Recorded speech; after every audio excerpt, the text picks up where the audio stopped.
A continuación, estará con nosotros el PhD Carlos Pastor, quien es politólogo de la Universidad Central del Ecuador, especialista superior en cambio climático de la Universidad Andina Simón Bolívar, magíster en estudios latinoamericanos con mención en relaciones internacionales, tiene un doctorado en estudios latinoamericanos en la UACB, es coordinador del taller de estudios rurales. Su línea de investigación se enfoca en las problemáticas agrarias, los grupos económicos, las élites, las luchas de competencias indígenas y geopolítica agraria, el desarrollo y el Estado. Desde el 2011 es miembro del grupo de trabajo de la Claxo, Desarrollo Rural y Disputas de Colonias. En esta mañana nos va a presentar el tema Grupos Económicos en el Ecuador. Bienvenido, muy buenos días. Muy buenos días con todos y con todas. Soy Carlos Pastor Pazmiño de la Universidad Andina Simón Bolívar. Para mí en realidad es un gusto estar aquí en esta casa de estudios porque de hecho yo me formé aquí en la Escuela de Sociología y regreso, después de varios años. Lo que sí quisiera comentarles es que esta presentación que les voy a compartir esta mañana en realidad es una parte de una publicación que se está trabajando con Ben Ross-Schneider del MIT y también con Lisa Nord de York University. Entonces, en realidad está como trabajándose todavía la presentación, pero sí me parece importante mencionarles que lo que intentamos hacer en esta presentación es mostrar cuál es la relación entre los grupos económicos y su influencia en las sociedades en general y en particular en la del Ecuador, vincularlo esto con un modelo productivo más a nivel global y sobre todo tener en cuenta cuáles son las consecuencias en términos de cambio climático. Quisiera partir yo el primer punto sobre grupos económicos con una premisa de un exrector de esta universidad, José Moncada Sánchez. Este intelectual más bien de izquierda sostenía que la actividad económica del Ecuador depende de un contado número de grupos económicos, grupos industriales, financieros, agroexportadores, comerciantes, que son los que dominan en general la economía nacional y son los que en definitiva deciden qué es lo que se debe producir, qué es lo que se debe vender, qué es lo que debe importarse, qué es lo que se debe consumir. Y todos estos grupos económicos son los que en un plano más amplio ejercen significativa influencia sobre la vida política, económica y social del país. Quisiera que recuerden esta premisa para poder ir articulando los temas. Ahora, lo que hemos intentado hacer es saber quiénes son los que han estudiado los grupos económicos en el Ecuador. Y en realidad, si nos ponemos a ver, están divididos en 3 periodos. Un periodo que se enfoca más al estudio de los grupos económicos o de las élites desde la época de la colonia hasta los primeros años de la República. Y este primer periodo en realidad son alrededor de 6 académicos que lograron estudiar este tema. Jorge Núñez Sánchez, no sé si ustedes ubican este libro que es Familias, Élites, Sociedades Regionales en la Audiencia de Quito. Hay una tesis doctoral bastante buena que se llama Poder Local entre la Colonia y la República de Rosario Coronel. También tenemos el clásico estudio de Manuel Chiriboga, Jornaleros, Grandes Propietarios y Exportación Cacaotera, o el trabajo de Agustín Cueva del Proceso de Dominación, Patricia de la Torre, Patronos y Conciertos, y el clásico estudio de Ecuador, una nación en ciernes, de Rafael Quintero y Erika Silva.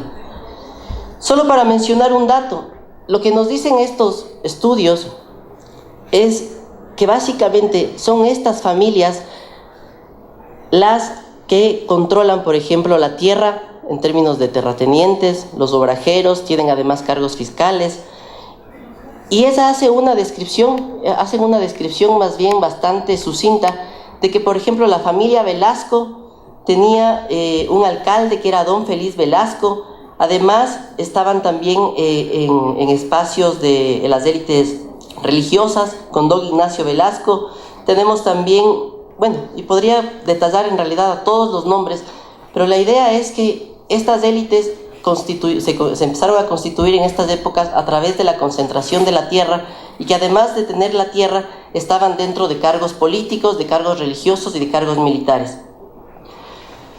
Ahora, en la costa es un tema distinto, porque en la costa, como ustedes recuerdan, hay más bien un proceso de producción exportadora, y este proceso de producción exportadora en realidad lo que intenta hacer es un tejido diferente al terrateniente, porque la propiedad y la concentración de la tierra es distinta. La producción en la sierra era para consumo, la producción en la costa era para exportación.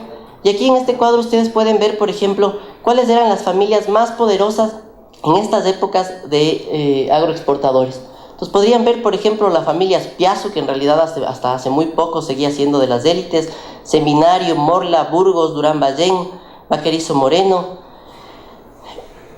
¿Qué es lo que nos dice Cuevas sobre este tema de la expansión de las élites en la costa? Él dice que este proceso de dominación política que se da por parte de los terratenientes cambia de dinámica en la acumulación de capital en los procesos de la costa, lo que les había mencionado. Ahora, hay un segundo periodo de producción académica que más bien son enfocadas a tesis doctorales para universidades norteamericanas en su mayoría y muy pocas universidades latinoamericanas. Por ejemplo, Leslie Browning hace su tesis doctoral para la Universidad de Berkeley, o Catherine Conahan hace también un clásico estudio sobre los grupos económicos, David Hanson, y después tenemos un periodo en realidad sumamente corto de producción académica de estudios sobre grupos económicos y élites más ecuatoriana. Y ahí tenemos 3 clásicos de estudios que hace muy poco, la semana pasada, hace 15 días en la Universidad Andina, organizamos nosotros un seminario sobre grupos económicos en donde les invitamos a los clásicos del pensamiento de grupos económicos. Entonces ustedes ven, por ejemplo, a Luis Fierro Carrión, que hace un trabajo en el 91 de los grupos financieros en el Ecuador, y su estudio se enfoca básicamente en los grupos económicos y en las élites de los 60 y de los 70. Tienen, por ejemplo, a Guillermo Navarro, que con su trabajo clásico que se llama La concentración de capitales en el Ecuador.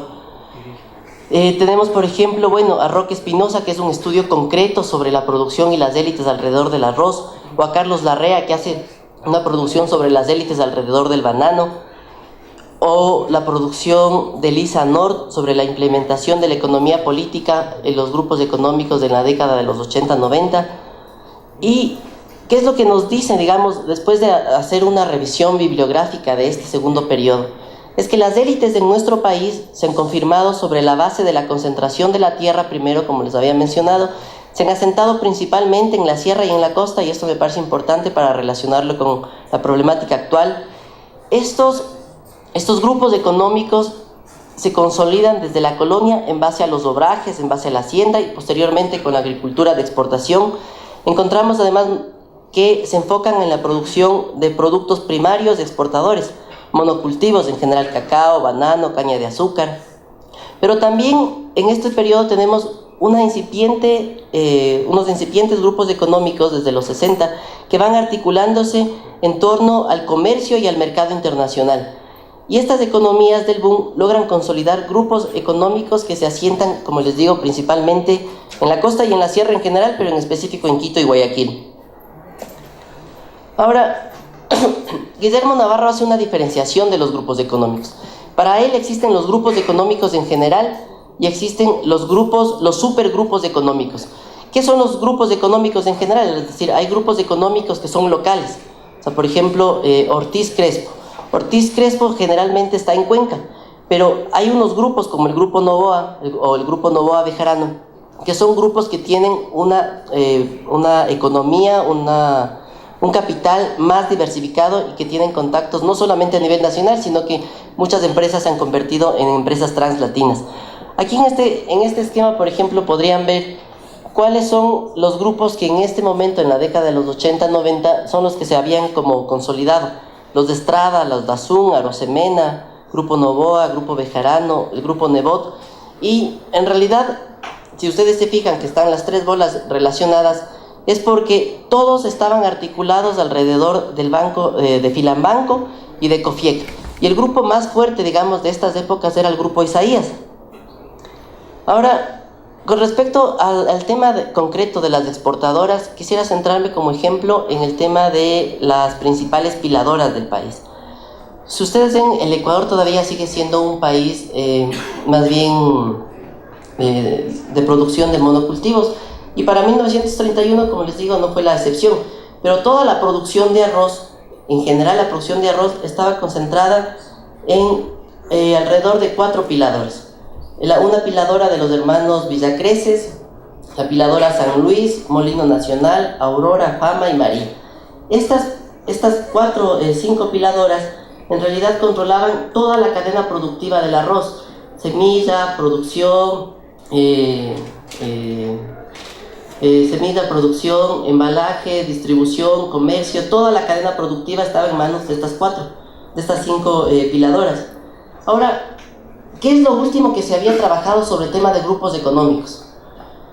Y esto lo intentamos hacer como explícito porque, como ustedes se fijan, en el primer periodo eran más o menos 6 investigadores de grupos económicos. En el segundo periodo eran más o menos 10 investigadores. Y en este tercer periodo en realidad son más o menos 5 y algunos se repiten. Erika Silva Charvet, por ejemplo, ella hace un estudio sobre cómo se va constituyendo la identidad nacional alrededor de la influencia de las élites. O en el 94 sale un estudio que se llama La otra cara o la cara oculta de la beneficencia del Ecuador. Patricia de la Torre hace un estudio de cómo la Junta de Beneficencia del Ecuador, de Guayaquil, logra articular todo el poder económico y el poder político para poder direccionar a los gobiernos de turno. Y todo esto lo, digamos, maquillan dentro de lo que ellos llaman beneficencia. José Moncada Sánchez, como les había dicho, rector de esta universidad, tiene un libro que se llama Estructura Productiva, Descentralización y Neoliberalismo. Y unos 2 estudios mucho más recientes, el de Pablo Andrade, La era neoliberal del proyecto republicano, y el de Lisa Nor con John Cameron, hace este estudio de cómo estos grupos pasan de ser agroexportadores a convertirse en grupos más bien financieros. Como les decía, Erika Silva en este estudio lo que dice es que la identidad nacional del Ecuador se ha construido a partir de los imaginarios promovidos por las élites, por los valores que las élites van impulsando en los espacios sociales, por las tradiciones que las élites impulsan o construyen, por las costumbres, y se han configurado a raíz de una dinámica permanente entre las élites y entre los subalternos que priorizan una relación, ella dice, principalmente racista y elitista. Las familias más poderosas de la agroexportación, que identifica en el estudio de Patricia de la Torre, coinciden con las que hemos descrito en el primer trabajo, en el trabajo que mencionamos, donde estaban las familias de Aspiazu y las familias Seminario. ¿Por qué les muestro esto? Porque si ustedes se fijan, hay una relación y una permanencia entre estos grupos económicos que les mencioné al principio y los que tenemos después de varios años. Bueno, este último periodo en realidad, en términos concretos, no ha habido una investigación sobre grupos económicos como tal. Pero lo que sí tenemos son varios estudios que han ido como dando señales de por dónde van la nueva acumulación de capital en el Ecuador y por dónde se están construyendo, digamos, las nuevas élites en el país. Entonces tenemos un trabajo que en realidad salió hace poco, que es de Pablo Andrade, que se llama La economía política del retorno a las ICES en el Ecuador. Tenemos, por ejemplo, un trabajo que en realidad es más en términos políticos, pero que menciona rápidamente el tema de los grupos económicos, que es de Sebastián Mantilla y Santiago Mejía.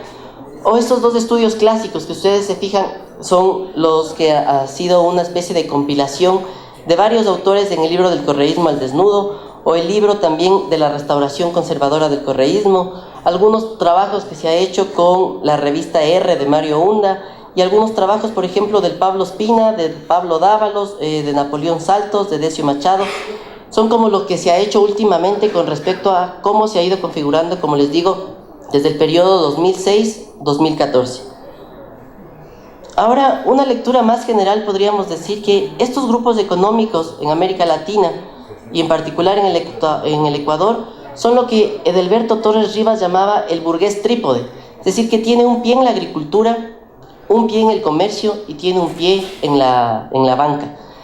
Las producciones el capital de estos grupos, como les menciono nuevamente, es básicamente diversificado y son empresas familiares y muchas veces son intermediarios con grandes corporaciones transnacionales.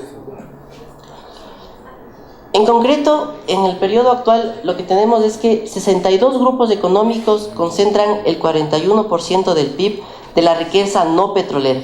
Y estos grupos son intermediarios, son financieros y son el sector comercial. O sea, retomo el tema que son lo que Edelberto Torres Rivas llamaba el burgués trípode. Lo que les mencionaba al principio, que principalmente estos grupos se fueron consolidando en la costa y en la sierra, volvemos a verlo en las fechas actuales, a partir del 2000, que básicamente están concentrados en Pichincha y Guayas, es decir, el proceso de acumulación sigue concentrado en estos dos sectores. Ahora, ¿quiénes son estos sectores como los fuertes de ahora? Y para eso hemos tomado, no, en realidad no todos, pero algunos ejemplos. Y quisiéramos decir, por ejemplo, que la Fabril es una de las empresas que más ha crecido y se ha consolidado y se ha expandido, por ejemplo. Nilsa está dedicada en realidad a toda la concentración de atún y pescado, que controla además toda la cadena productiva. El grupo Pronaca, como ustedes saben, que bueno, este grupo en realidad se ha ido consolidando sobre todo desde los 70 hasta la fecha. La corporación Favorita, y si ustedes pueden ver, se ha diversificado sustancialmente el capital de este tipo de empresas. En la lámina, por ejemplo, podemos ver todo lo que la corporación Favorita representa en términos de marcas, o lo que la corporación El Rosado significa. Y ahora hay un tema complejo sobre todo esto, porque es que toda esta producción, que más bien está enfocada en el monocultivo y la exportación, requiere de bastantes insumos agroquímicos. Y podemos ver, por ejemplo, que tal vez sea coincidencia, tal vez no, que desde el 2003 hasta la fecha, bueno, está actualizado hasta el 2011, se han incrementado significativamente la importación de glifosato, de paraquat, que de hecho en muchos países están prohibidos la utilización de este tipo de agroquímicos, pero ha aumentado. Ahora, ¿quiénes son los únicos proveedores, digamos, de este tipo de servicios? Son lo que se llamaba hace poco CropLife, que ahora se llama Hipnoagro, que es la cámara líder de la industria, innovación y tecnología agrícola. Entonces, si ustedes googlean, por ejemplo, a Hipnoagro, ellos representan a los intereses de DuPont, de Syngenta, de Monsanto, de BASF, de Bayer. Entonces, y esto nosotros pensábamos, digamos, ¿están o no están aquí en el Ecuador y de qué forma son regulados? Pero si ustedes se fijan en la foto, podemos ver cómo CropLife Ecuador y Agrocalidad realizan un convenio de cooperación interinstitucional. Entonces, después lo que tenemos en los sectores rurales es de esta oferta del kit, no me acuerdo en realidad cómo se llamaba el kit, pero es un kit que viene semilla, agroquímico, fertilizante, de arroz y de maíz. Ahora, con respecto al tema... con respecto al tema del modelo productivo, quisiera decirles que podríamos hablar sumamente, podríamos remontarnos a 1602 en cómo se fueron consolidando este tipo de empresas a nivel internacional.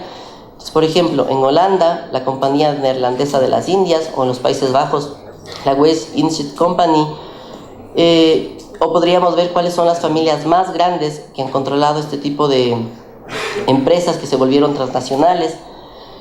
Y quisiera decir, por ejemplo, que hay estudios de Blanca Rubio y de Naomi Klein que coinciden que las corporaciones transnacionales han sobrepasado la jurisdicción y la autoridad de los estados-nación. Esas sostienen que el Estado ha sido vencido y que hoy en día las corporaciones gobiernan en general la tierra. Ustedes pueden ver, en realidad son varias marcas, pero son pocas corporaciones las que en general controlan el tema agroalimentario, por ejemplo, o el tema de las semillas. Y después nos preguntamos, o sea, ¿desde cuándo viene esto con muchísima más fuerza? Y después nos encontramos que en el 2006 Estados Unidos aprueba la Estrategia de Seguridad Nacional. Y ellos dicen que este modelo productivo de las transnacionales tiene que articularse básicamente fomentando los cultivos bioenergéticos, incrementar el comercio internacional, la biomasa, reducir el consumo energético, etc. Y para eso utilizan varias instituciones como el Banco Mundial, como el BID, como el Fondo Monetario Internacional, para ir promoviendo este tipo de políticas. Y en el 2007, si ustedes recuerdan, George Bush viajó a varios países de América Latina promoviendo este nuevo sistema, este nuevo modelo. Y uno de los países que más se adscribió a este tipo de modelo fue Brasil. Ustedes pueden ver en la foto y en el mapa tienen, en la lámina, tienen un mapa de Brasil en el que coinciden dónde están los puntos de extracción de biocombustibles y de monocultivos, y en negro está esto, y en color rojo son en donde están asentados sectores campesinos indígenas. Y si ustedes se fijan, todas estas políticas, digamos, rurales, que además tienen que ver con las corporaciones, etcétera, si ustedes le van buscando, no existe la palabra campesino. Es decir, que dentro de este tipo de políticas, el sujeto productivo no consta. O sea, lo que consta son la articulación con estas grandes corporaciones. Bueno, esto me voy a saltar por el tema del tiempo, pero si ustedes se fijan en el mapa, la tierra más ideal en donde ellos están promoviendo este tipo de políticas es África subsahariana y América Latina. Y esto se da en un momento, compañeros y compañeras, en el que los recursos naturales se están agotando. No voy a detenerme mucho en esto. ¿Cuáles son las consecuencias en concreto de esto? O sea, son consecuencias ambientales. Podemos ver cuáles son los gases de efecto invernadero en el mundo, y por tema de contaminación, deforestación, etcétera, es bastante significativo, sobre todo en las zonas de América Latina y África subsahariana. Se han aumentado los desastres, el calentamiento ha crecido, el aumento de CO2 ha crecido, tenemos varias evidencias palpables de lo que ha pasado con el cambio climático, pero no todos contaminamos igual. O sea, si ustedes se fijan en el mapa, las grandes potencias que les mencioné hace un momento, en donde además coincide que fueron el origen de estos grandes grupos, corporaciones transnacionales, son aquellas mismas en donde más se contamina. Y si ustedes se fijan en este otro cuadro, en el primer cuadro, en el primer cuadro están donde hay mayores emisiones por contaminación industrial, y en América Latina, si se fijan, son mayores contaminaciones por deforestación. Ahora, ¿cuál es el círculo vicioso en el que nosotros estamos, digamos, atados? O sea, tenemos un proceso de extracción, tenemos un proceso de producción vinculado a estas grandes corporaciones, un proceso de distribución en donde ganan estos grupos económicos, tenemos un proceso de consumo casi enfermo en las sociedades actualmente. Finalmente todo se termina desperdiciando. Esto lo que provoca, compañeros, son tres cosas, y con esto termino. Provoca monopolios, provoca escasez de recursos, deterioro ambiental y violencia. Monopolios, como ya mencioné, son los que hemos hablado. Deterioro ambiental, ustedes pueden ver, digamos, solamente yéndose Quito, Guayaquil, pueden ver que este tema del deterioro ambiental, de los monocultivos, de la extracción, etcétera, está a flor de piel. Y hay procesos extractivos en realidad sumamente fuertes que están devastando el planeta. Las guerras que les mencionaba, Estados Unidos, la Unión Europea y China siguen invirtiendo en armas. Lo que se provoca son, como les mencionaba, violencia y guerra. Bueno, ahora hay un tema de alternativas, porque cuando terminamos de ver la presentación y el estudio decimos, claro, es un escenario más bien casi apocalíptico el que presentamos. Pero sí, lo que pensamos es que las alternativas deben ser construidas en este tipo de espacios y básicamente con el debate colectivo. En eso está totalmente abierta la universidad. Hemos formado un taller de estudios rurales enfocados en el estudio de grupos económicos y de élites, y quería mencionarles además que hace poco sacamos una publicación que lo que intenta hacer con los grupos económicos es identificar sí la problemática, pero tener también en cuenta cuáles son las alternativas. Gracias.